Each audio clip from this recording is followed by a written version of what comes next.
반갑습니다. 8월 15일 목요일 큐티 스케치 시간입니다. 오늘 본문은 레위기 4장 1절부터 21절까지의 말씀입니다. 오늘 본문은 이렇게 시작합니다.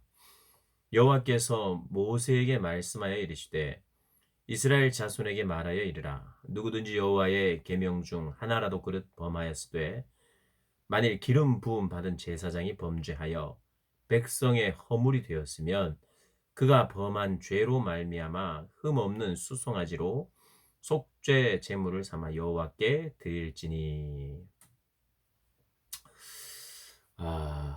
여호와의 계명 중에 하나라도 그릇 범하였다, 부주의하여서 실수로 범하였다면, 그것이 기름 부음을 받은 제사장이 범죄하였다면, 기름 부음 받은 제사장은 이 문맥상 그리고 원어적으로 대제사장으로 이해하는 것이 가장 좋은 해석입니다. 대제사장. 지도자들 중에 지도자지요. 대제사장. 대제사장이 범죄하였다면 먼저 제사장의 죄로 인하여 이 죄를 속해야 되는데 흠 없는 수송아지입니다. 흠이 없는 것이 항상 반복되고 있어요. 흠이 없는 수송아지로 속죄 제물을 삼는데 회막문 여호와 앞으로 끌어다가 그 수송아지의 머리에 안수하고, 안수 동일시 여기고 죄를 전가하여 어 기름 부음 받은 제사장은 그 수송아지의 피를 가지고 회막에 들어가서 제사장이 손가락에 그 피를 찍어 여호와 앞 곧 성소의 휘장 앞에 7번 뿌림이, 흠 없는 동물이어야 되고 안수해야 되고 피를 뿌려야 되고 생명이 뿌려지는 거죠. 그리고 피가 뿌려지는 것에는 정결함을 구약 성경의 레위기에는 정결 예식에 피를 뿌리는 것이 나옵니다. 그러니까 죄가 사해지고, 그리고 그 7번 뿌린다고 하는데 7번은 7은 완전수입니다. 그러니까 정결하게 되는, 그러니까 이 죄가 속해지는 그런 어떤 과정을 설명하고 있습니다. 그런데 이 속죄 이 제는요, 다른 제사와는 달리 이 안에 번제단, 이 성막 안에서 번제단에 태워드리는 것이 있어요. 그런데 번제단에만 태워드리는 것이 아니라 바깥에 진영 바깥에, 오늘 이 본문에 보니까 본문 12절에 11절이네요. 11절에 그 수송아지의 가죽과 그 모든 고기와 그것의 머리와 정강이와 내장과 똥 곧 그 송아지의 전체를 진영 바깥에 버리는 곳인 정결한 곳으로 가져다가 불로 나무 위에서 사르되 곧 재 버리는 곳에서 불사를 지니라. 진영 밖으로 나아가서 또 죄를 완전히 태우고 없애는 거예요. 그래서 이 속죄제는 다른 번제나 소제, 화목제, 이것을 이제 태워서 드리는 이 제사들이 이제 속죄제도 있는데, 그 태우는 것을 제단 안에서만 태우는 것이 아니라 바깥에 가져나가서 진영 바깥쪽에서 버리는. 그래서 이 구약 그 제사 제도 중에는요, 정결 예식 그리고 죄를 속죄할 때는 아사셀의 염소, 그래서 죄를 다 전가시켜서 바깥으로, 영문 밖으로 내보내서 그곳에서 죽게 만드는 그런, 죄를 완전하게 버리고 또 완전하게 태우고 없애는 그런 정결제.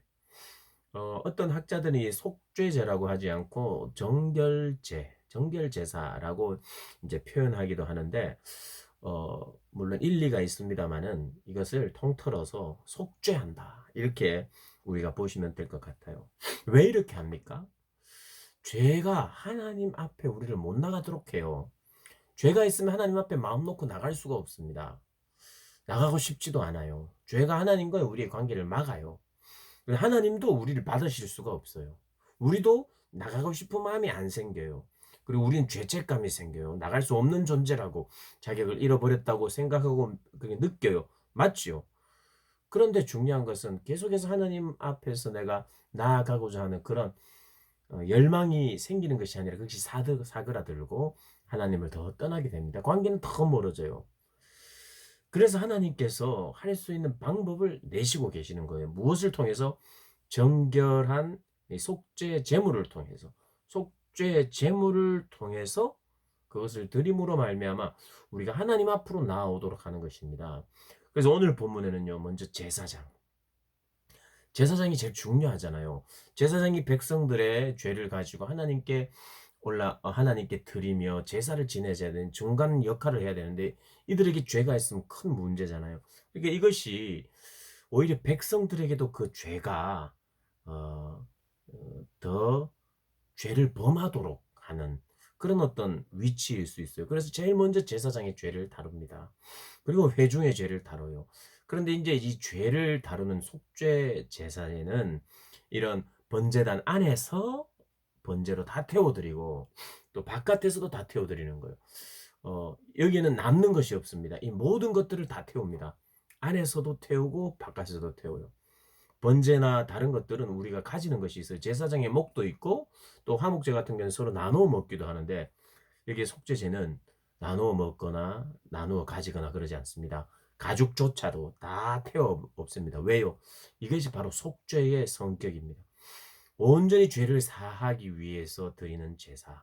진영 바깥으로도 나가서 다 태워버리고 안에서도 태워버리고 그래서 이를 통해서 주께서 우리의 죄를 사하신다 라고 하는 그러한 내용의 제사입니다.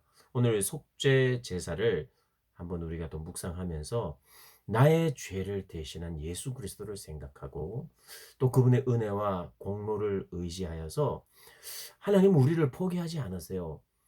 하나님은 참으시고 우리를 받아내기 위해서 자신을 드립니다. 시간을 드리고 최종적으로 드릴 수 있는 모든 것을 드렸는데 그게 뭐냐 하면 생명이죠. 생명. 생명을 드려 우리를 만나기를 기뻐하시는 주님이시라는 거 우리가 기억하고 감사하는 복된 한 날이 되시기를 주님의 이름으로 축복합니다.